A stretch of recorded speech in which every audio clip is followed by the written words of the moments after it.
Hello and welcome to episode 24 of the Falling Apart podcast. You're here with your host, Tombo. Ricardo is here, but he's driving, so he wants to concentrate on the road rather than concentrating on the podcast, which I think is fair enough, some consideration for some road users. Sambo is in the back, extremely angry for some reason. Why are you so angry, Sam? Because this is the second time we're recording this podcast. We had technical issues yesterday. I've had an email from some prick called PJ who's unhappy with me, even though I'm putting all the effort into this podcast and no one else is. I'd like to see PJ fucking have a go at it. Prick. Right, okay, well that was interesting. Ricardo speak. I concur and echo with Sam's words, and I'd like to offer PJ the opportunity, because he's so unhappy with our consistency, the opportunity to fight. I think he sounds like he's a bit of a wet blanket, so I'll take him on if he wants to do in a fight. But more importantly, I was going to invite him to do one of our future 90 plus 15s if he emails us at hello@thefallingapart.podcast. I don't need to say that because he knows it already. The best thing is it's not at, that's Twitter, and that's the X handle. It's just hello@thefallingapartpodcast.com. That's what I said. You said at hello@thefallingapartpodcast.com. Sorry, that's a mashup like today. Yeah, that's a mashup. So yeah, first of all, we'd just like to apologise. We had some technical issues when recording yesterday that Sam failed to fix and edit like he usually does. So I think we can all agree that that's a failure on Sam's point rather than a failure on the talent, the show talent as we like to be called. Yeah. Let's get straight into it. So this is a little bit of a mashup today. We're going to review the Leeds United Luton game.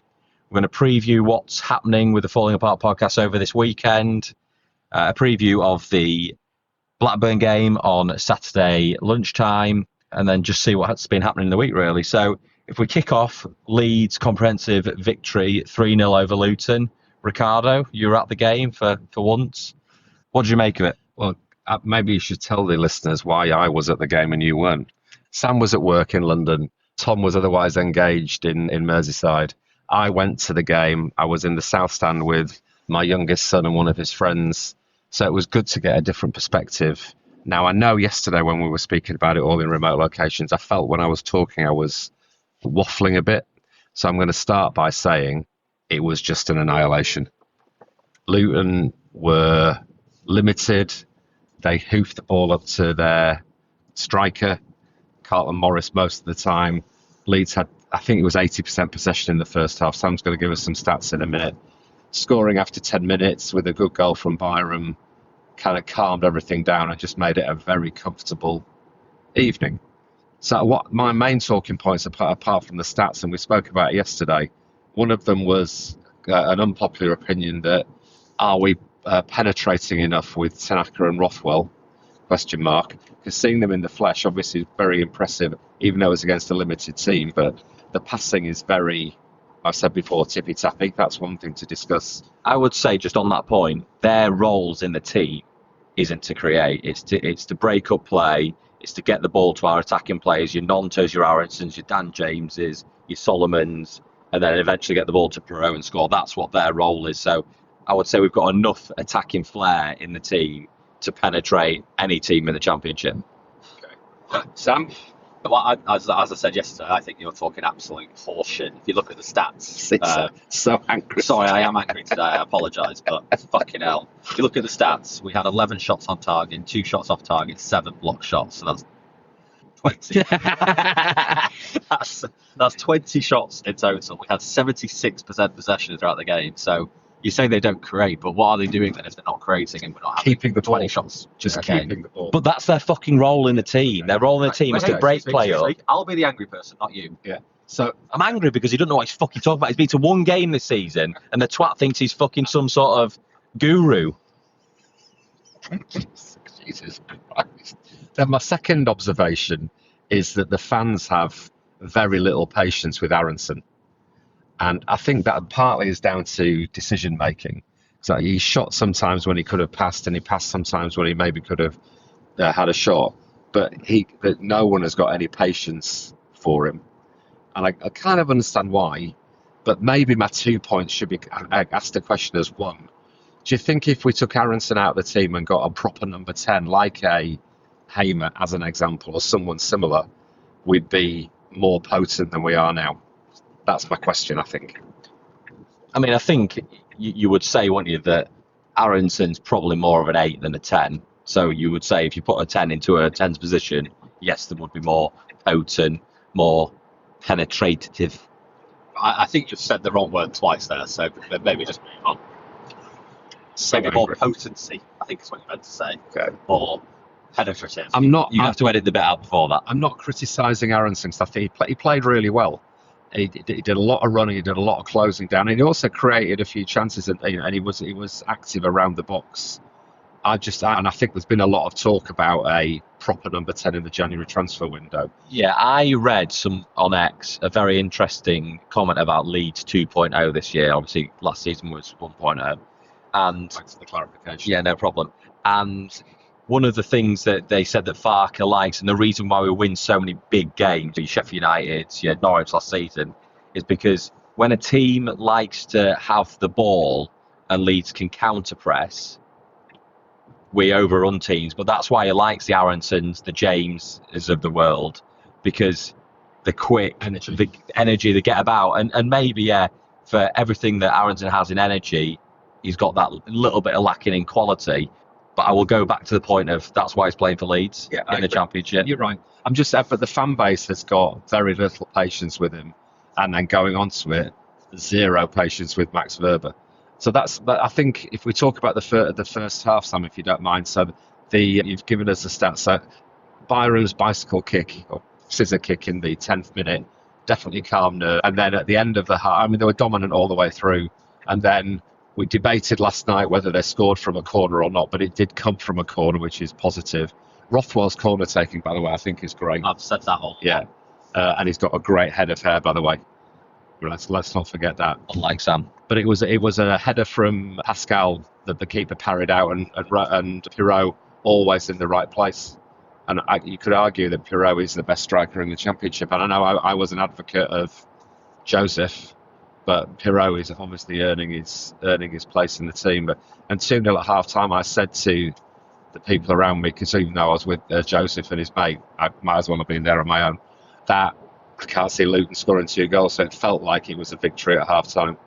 So just to round up the first half then, so Sam Byram scored 10 minutes ago, Joel Pirot scored 45 plus 1. You want to give a shout out to Pascal Strike for his Yes, sorry, and I saw this on the TV. So people were criticising Melier, but we lost the ball in midfield, and a ball came out to Victor Moses, who plays for Luton, ex-Chelsea, who's 34 but looks about 90. And the ball came out to him on the left-hand side, and he ran in down the left side. Melier came out to kind of try and block him, and he dinked it over him. And Pascal did an acrobatic overhead kick off the line, and that was when we got 1-0 up. And that would, I'm not saying it would have changed the game, but it would definitely made things more nervy. Well, it would have changed the game, wouldn't it? Because Luton had scored. It would have changed the game for the results. Yeah, basically. What is wrong with you two this morning? Basically, Ricardo, the fucking guru, beat a 1 Leeds United game. I think to blame Melier for that, obviously watching it back on TV, he came out to try and block a shot, which is what his job is to do. And it was a great look. In fairness to Victor Moses, he did everything right, didn't he? But unbelievable clearance from the sexy pirate. It was one of our rival podcasts. What they were saying, saying Melier at fault. And he wasn't. Well, I'll stop you there. Rival podcast clearly don't know what they're fucking talking about. Yeah, but he came out to try and save it, and the guy dinked it over him. So it wasn't an error. It was a good dink, but a very, very good clearance off the line. I think interestingly, like you say about Aronson and Verber, there's not a lot of patience for Melier as well. Even though I'm guessing, I don't know the stats. I should probably got these stats, but I'm guessing he's going to be one of the top keepers in the Championship in terms of goals conceded this season. So I think the hard thing is, and what would be an interesting stat, Sam, if you came prepared, would be that how many shots he faced, what's his shot save percentage? Because I'm guessing there'll be other teams in there that'll have a better shot save percentage. I can answer that question for you without the actual stats, and we can then verify it after we've released the pod. But in terms of shot saving, he's one of the worst in the Championship. Yeah. You're right, in terms of goals conceded, we're obviously one of the best because we've got a very solid unit. But I don't know if that then skews the other stat. Do you know what I mean? Well, it's hard to know, isn't it? Because he will face less shots, but of those shots he will concede. The reality is he did the right thing, and Pascal did the right thing, and it kept our lead, and then it cemented our lead at half-time. Yeah. So first half stats, so we had 6 shots on target, 1 shot off target, 4 block shots and 79% possession, so pretty much all Leeds. So that backs up my point of Tanaka and Rothwell not being that effective. The fuck are you talking about? Moving on to the second half then. So to cover the goal quickly, so Dan James's... That was, again, I watched that again, and it was, the first thing I would say, Jogel, what a ball. I thought it was running forward and it was at the outside of his right foot. But what it actually was a kind of an over the defence, we'd call it in golf a draw with his right foot from the halfway line. It was an amazing ball. Yeah, it was a great pass. And for once, Dan James actually caught it cleanly. He didn't scuff it over the keeper. He didn't scuff it like he usually does. Yeah. He and I don't know if you saw it on the TV, he kind of, I think the defender was coming in to tackle him, so he didn't have to touch it. It was just a one shot over the top. Absolute game over. I would also like to give credit to Daniel Farke, because he made substitutions earlier, and maybe he had the freedom to do so because the game was so comfortable. I think you're right in what you're saying, but the problem is when he needs to change a game, he doesn't change. Let's credit where credit's due. For last night, so he substituted Byram on 55 minutes for Verba for an injury, and I think that's because he had a tight hamstring, didn't he? Yeah. So that puts him at doubt, and that was confirmed in the press conference yesterday. Puts Byram at doubt for tomorrow's game with Blackburn. Although Junior's back from his ban, so I'm guessing Junior would have come in anyway. Funnily and interestingly, in fact, we'll come on to that later. I was going to talk about Rodon. Can I just ask one question? And I don't know the answer. Was Schmidt on the bench? No, he's injured. Is he? Okay, that's fine. Yeah. I was going to say that's a really weird substitution to bring Verba on if Schmidt was fit, but... Yeah. So I stopped making notes in the second half at the game because I just thought, God, they're just totally dominant. This game is over. Luton made a load of substitutions. I feel sorry for their manager. I actually quite like Rob Edwards, but he must be under pressure now because they're down in 18th, I think, Sam, aren't they? Yeah. So I said praise for Farke for making substitutions earlier. So came off. James came on to score the goal, didn't he? And I've got to be honest, this is bad because it's a few days ago. Okay, I can't remember who came off when Nonto came off. I like the stats man. I can tell you. So first sub was Byram off on 59 for Verba, 69 minutes gone. Nonto on for James on for Nonto. 70 minutes gone. Joseph on for Pirot. 84 minutes on Ramazani, come back from injury, on for Harrison.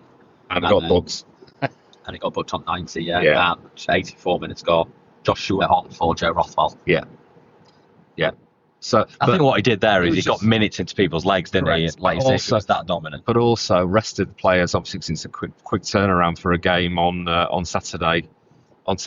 So what can we finish with who I think my man of the match is? And I've since seen who FotMob gave man of the match to, but my man of the match, mainly because I gave him a bit of a hard time against QPR. Was it QPR? Can't remember when they were a bit slack. No, it wasn't. Sorry, I apologise. Swansea, when it was a bit slack, and goal line save and the header that was parried for Pirot to score. My TFAP man of the match, sponsored by Dulux Paints, is Pascal Stroik. I think well deserved. FotMob gave it to Joe Rodon, which I can also understand. So just to wrap up on this and come back to Melia, he is number 1 for clean sheets this year. Joint first. There's 3 goalkeepers on 10 clean sheets this year. That must be. Can I have a guess? Burnley's keeper. As long as you could give me the James Trafford. Second, now I've lost it. Fucking dicks. Yes, James Trafford. And then it must be Shall I tell you what Sunderland's keeper. No, I think it's West Brom's keeper. No. He's Sheffield United's keeper. Sheffield United's keeper, Michael Cooper, on 10. Interestingly, though, so if you look at goals conceded, so James Trafford's got 6, Michael Cooper 7, Melier 12. So in save percentage, Melier's down in 16th out of 24. So obviously he's facing less shots and doing less well with those shots. Because it's less shots, does that mean I think it's harder for the percentage is higher, isn't it? Because you're on a smaller sample. I think the key stat is clean sheets and he's joint top. Yeah. So I don't think we can argue. Yeah, I think as a defensive unit we're doing well, isn't it? And that's all that matters. Yeah. Okay, so resounding victory. I think it brings us on nicely to preview where we're heading right now. We're heading to the airport. Where are we going, Sambo? We're off to Belfast. Can you just confirm, do we need to get Euros? Tom thinks that Belfast, that's Northern Ireland, takes Euros. Tom, can you confirm? No, they are sterling. So we don't need any Euros. I'm wondering if they might take Euros, but we'll see. Yeah, so we're heading to the airport for TFAP on tour. We're meeting Jimbo there. Jimbo's back from holiday now. I've got to be honest, some of his messages yesterday, I was thinking, oh God, this ginger so-and-so is going to bail. Well, I thought obviously when we're going up and paying what we owe people, and he took that long to do it, I thought he's going to message and say, I'm not coming. But then when he paid, I thought he's a tight Yorkshire man. Yeah. He's going to be there. Yeah. So no, he's there.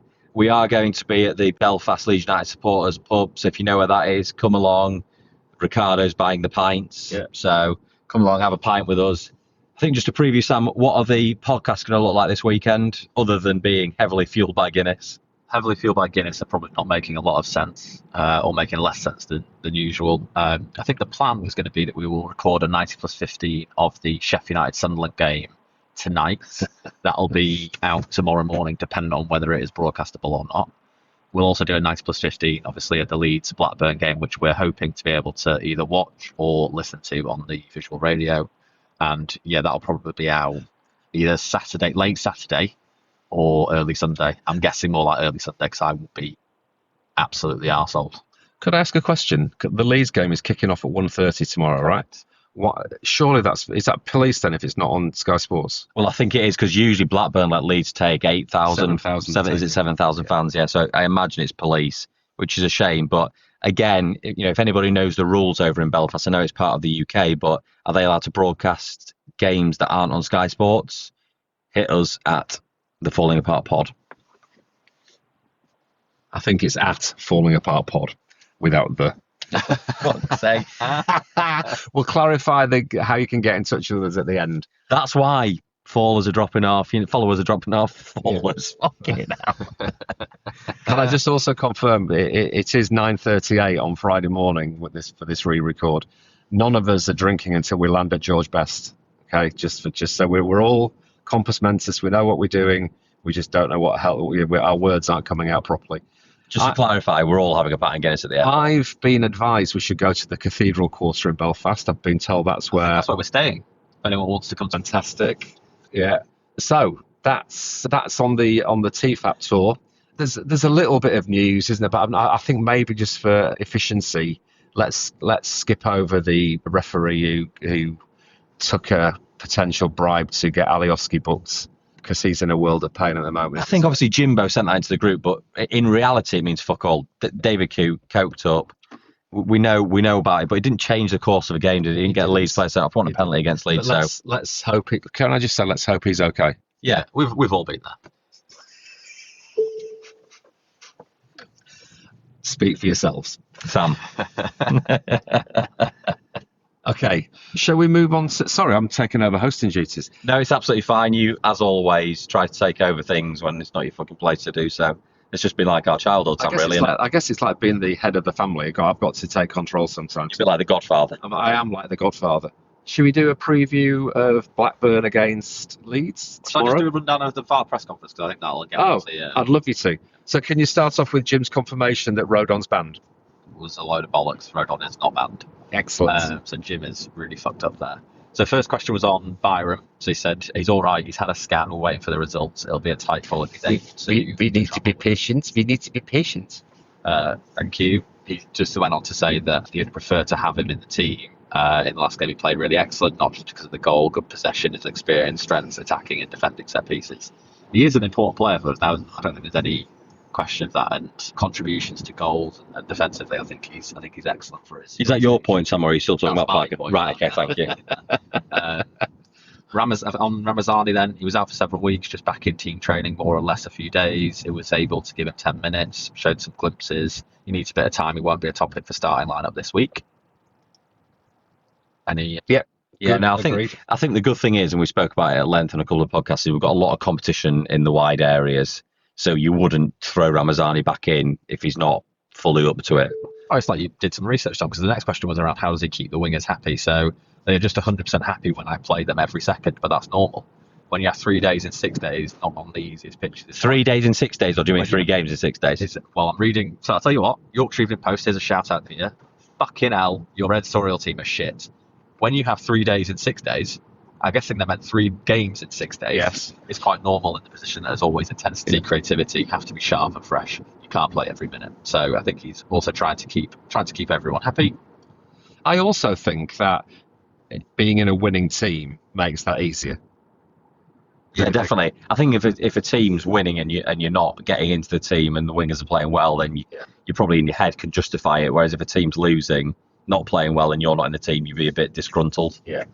So, was there anything else of any notes? Well, let me keep going. Oh, sorry. I can tell you, all right?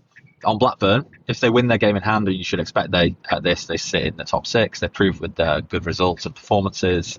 We know it's not an easy place to go. They've got a bit more time in the past week to recover on the training pitch. It's a tough test. It will be another difficult game. He says that about every team, though, I think, doesn't he now? What else did he say? Fark Sunderland beat Blades on Friday night.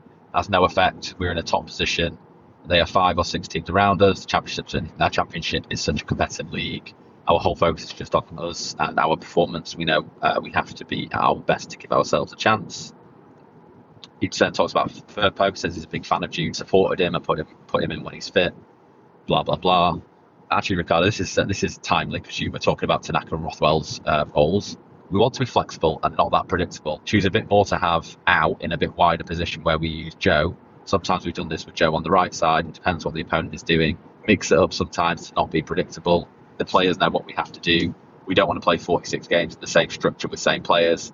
I mean, I don't know if that's a bit of a contradiction to the way that Fark operates, though, because he does seem very predictable with his. I think what he said, I think the lineup he's saying is predictable. What he's saying is he tries to change the way that they played. Like if Luton were pressing on the left, maybe he'd put Joe to go to the right. So, do you know what I mean? I think he's saying it might be the same lineup, but the way that they play and the way that each player operates, they know the roles fully. And if they need to change things up, they're ready to do so. Do you think the FA coaching courses that you went on help your tactical analysis? Yes, I would say so. I think that would help with that knowledge. Excellent. And then just finally, very disappointing for me, he said for January, not much ongoing, expect a pretty quiet January.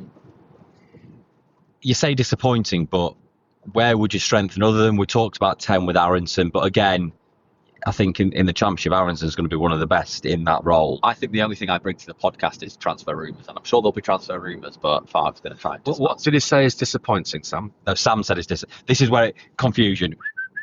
Sam is giving his opinion as well as Fark. So He's not quoting. apologies to the listeners. I think the listener really understands when I'm giving my own opinion and putting that slight tweak on the language, aren't I, when I'm giving Fark's I don't think I'm going to stop talking. Yeah, so you're saying it's disappointing. Farker said he thinks January's going to be quiet. So a couple of things from that is he's not going to say we're going to be really active because that will throw the price up of stuff, won't it? And also, as Tombo just said, and I think you've said before, and I've said, there's not a huge amount to strengthen when we've got a pretty deep squad. And Ampadu and Gruev should be back in January, shouldn't they, I think? Yeah. So maybe it's going to be 1, maybe 2 additions. However, our transfer rumour section is going to be on acid, isn't it? We're going to be saying we're signing Kai Rooney, as an example. How do you know what being on acid is like? I used to do that when I was 16 in Scarborough. Wow. Okay, so I think that's nicely brings us on to previewing the Blackburn game. And I think he mentioned, didn't he, Blackburn are currently in 8th place but have a game in hand. So if they win the game in hand, can go into the top 6. So I think all in all, have had a pretty decent start to the season without having Sammy Schmodix there. Obviously, they've won the last 2. So in the last 5, they won the last 2, lost 3 previous to that. So they're very much a team that either wins or loses. No, but it's important. One of the things that Fark's always said is in the Championship, you need to win games. You need to pick up 3 points. And I know that sounds obvious, but there's no point in drawing games. So you might as well either win or lose, and that's proven in Blackburn. If they win their game in hand, they're in the top 6, which puts them right in the mix. Yeah, John Eustace is a good coach, isn't he? Yeah, he is. Yeah. But I think the interesting, which I'm sure Sam will come on, they've got some injuries, Sam, haven't they? Yeah, I was looking now. So they've got 4 key players out. So Balath, Toth, who's their goalkeeper. Okay, my pronunciation of foreign names is difficult. How are you going to cope this weekend? Well, we're off to Northern Ireland, which is not foreign. Balath Toth, he's the goalkeeper. He was injured while on international duty with Hungary. Me too. Carter, he's penciling for a return in New Year, but he's going through knee surgery last month. Andreas Weimann, he was a surprise absence at Middlesbrough on Wednesday, but it's confirmed he's likely to be out for a few weeks.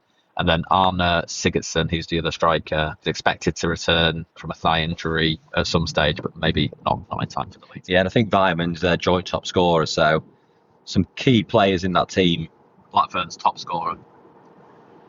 Yeah. Yeah, so it'll be interesting to see how they play at home.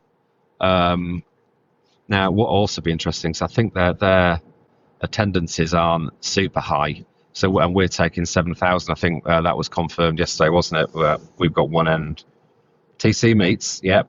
And so that's going to be a little. Sorry, we've just driven past a van that's got TC meets. It's a meat van, not meats. MWT, and maybe that'll be a little segment we'll do on the podcast from now on in Belfast. What, we're going to talk about TC's meat? No, we're going to meet people. TC meets. ... Yeah, I like Talk it. about the meat you take. Yeah, Jesus Christ. From my brother. Right, let's get back on track. So you'd hope and expect that Blackburn will not sit back and let Leeds have all the pressure. What I don't know, and I'm really sorry to the listeners, is what their playing style is, what their possession stats are.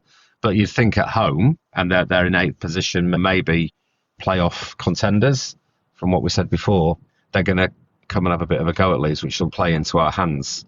And I feel more confident today now that we've quashed Jim's rumour of Rodon being booked and therefore suspended for one game. Yeah. So just in terms of the odds, Blackburn 16-5 to win, Leeds 8-11, draw 12-5. Yeah. As Tom said, last 5, won 2, lost 3. I think the joint top scorers Yuki Ohai and Andreas Weimann with 4. Yeah. No, and I also think that Solomon played a full game on Wednesday night, and obviously Nonto came off and James came on. So my prediction is that James and Nonto will start this game and Solomon will be on the bench. Excuse me. Although Solomon, as Sam knows, I watched the Swansea game with him. He had a really good first half against Swansea, and he also had a really good first half against Luton. Do you think that's a fitness issue? Potentially, he hasn't played a lot of football. So that would be my prediction. But then I'm also thinking, does Farker think that he's a confidence player? And cause he definitely has got skills, hasn't he? He definitely has. He's got skills? They're multiplying. Oh, no, different song. So, yeah. Move on to predictions. Yes. Before we quick, Yes. very, very, very quick, I've got some stats at Blackburn this season if you'd like to hear them. Yes, please. So they average 48% possession a game. That's 13th out of the... So they don't keep the ball, do they? They invite pressure on and then they must break it. Yeah. They ranked 20th out of goals. Oh no, the 10th out of goals scored. They scored 20 goals. They have 4.1 shots on target per game, 3.8 shots off target. So I don't think they sit back. No, but I think what they're not a possession team, are they? Because you'd think if they were going to be potentially 6th in the table, they would be over 50% of possession. To have 48, they probably don't keep the ball as much. Yeah. So It sounds to me like, and I say this quite a few times, an average, above average, average championship side. So I'd say they're weaker than last year with Schmonics not in the team. So I do feel like we should have an edge over them. Just one last interesting stat if you'd like to hear it. yes, please. 0.12 woodworks hit per game. Okay. right, Yeah. So that's one. They hit the woodwork once every 10 games. Yeah. Thank you, sir. great stats from the accountant. Yeah. Okay, should we move on to predictions? Should we start with you, Ricardo? What do you think the score's My going to be? prediction has changed from yesterday because Rodon's playing. I was a bit concerned the balance of the central defence. So I'm going to say 2-0 Leeds United. And I'm going to say Joel Peru is going to score. And I also think DJ's going to score again. Can I just say, as the duration of this podcast has gone on, I've got slightly happier, but now you've really pissed me off again. As I said 2-0 yesterday. So I think to 2-0. yeah, well done, Sam. So Sam's saying 2-0. I think Tombo's prediction is 1-0. I think it's going to be a tie game. I don't think Leeds concede. And I think that Ramazani will come off the bench and in the 85th minute will, cutting in from the left-hand side, outside the box, bend one into the top corner. Take your shirt off, get booked. If that happens, Tom, I'll drink a Guinness from your ass. I think the good thing is with the amount of Guinness that I'm going to put away, we won't need to get a new pint because it'll just be like a fountain coming out. Like a tap. Jesus Christ. Is that a good way to end the podcast? Well, thinking of Guinness coming out of Tom's arse. Yeah. I think there's no better way to end the podcast. So if you've got anything to say, if you've got any complaints like fucking PJ always seems to have, then feel free to email us. Dad, where do you want to email us? Oh, sorry, Ricardo, where do you want to email us? You can call me Dad. hello@thefallingapartpodcast.com. Excellent. And if you want to join the following army that we have on X and continuing to grow, Sam, where can you find us? At Falling Apart Pod, all one word. Hang on, just for a bit of clarity, because I get a bit confused with this. Is that at Falling Apart Pod, all one word? Is that how you find us, or? No, it's at Falling Apart Pod. We don't just put the all one word on because that's just not what you do. It's at Falling Apart Pod. Excellent. Hopefully you've enjoyed listening. You'll be hearing a lot more from us over the weekend. Probably a little bit less coherent than we are now, but we'll catch you then.